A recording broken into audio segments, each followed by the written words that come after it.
The overview contains all the vital information about a contact organized on one page for easy visual access.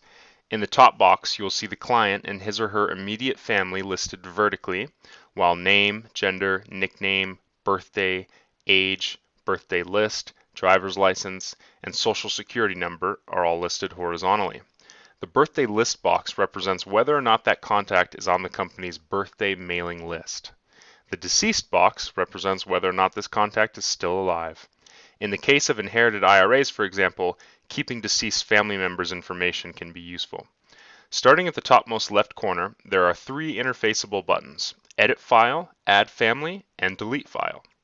Edit File allows the user to edit the information displayed in the top box only. Add Family is for adding new family members as their information becomes available once the client's information has already been input. Delete File allows the user to delete the entire client file. You will see these buttons only if permissions to edit client files are assigned to you. Below the top box, you'll notice the 7 subcategory tabs as mentioned earlier. Slightly below that, on the left part of the page, you'll see Client File ID.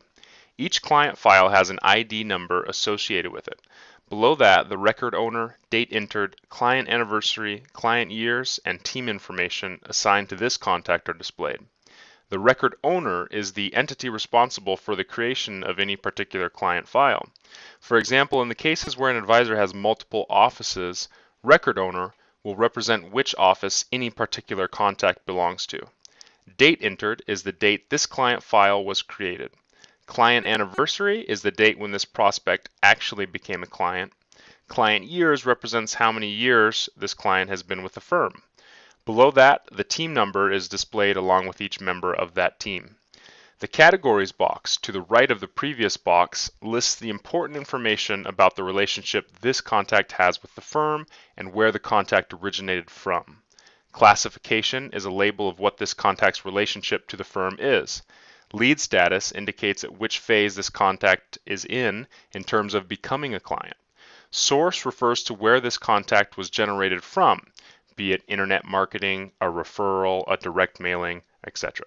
Subsource allows the user to dial down on the source to make it more specific. So for example, if it was an internet lead, maybe the company that actually distributed the internet lead would be the subsource. Keywords and interests are completely customizable and used to allow the user to get a feel for this particular contact at a glance.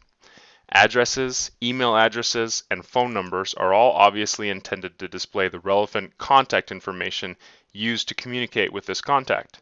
Notice that in the addresses box, if you click the Google link on the left, the address will be generated in Google Maps on an internet browser. It's important to select the appropriate address, email, or number for the primary checkbox. The primary contact information is what is automatically generated in emails and pending actions, and also signals to other team members which contact method is most appropriate or where the contact's primary address is. At the bottom of the overview page, there are 3 small boxes: Notes, Revenue, and Referrals. The Notes box will contain all of the important notes that you've entered about this contact in the Important Info section where you enter this contact into the system. If you need to add another note at this time or in the future, simply click Edit File next to the Client File ID and then add that note. When you click Control, Alt, and J at the same time, a timestamp will be generated in that box where your mouse cursor is. When you are finished, be sure to click Save in the same place that you clicked Edit File. Alternatively, you can look at notes made about this contact by the action or action sequence by clicking the By Action Sequence button. The Revenue box will display the revenue generated by this client via total revenue, 90 days, 12 months, and year to date. Revenue tracking is done in the Financials section of the software through the Bookkeeping tab. The Referrals box will display the person or persons that were referred by this contact to the firm, the date when it happened, and whether the referral was closed as a client or not.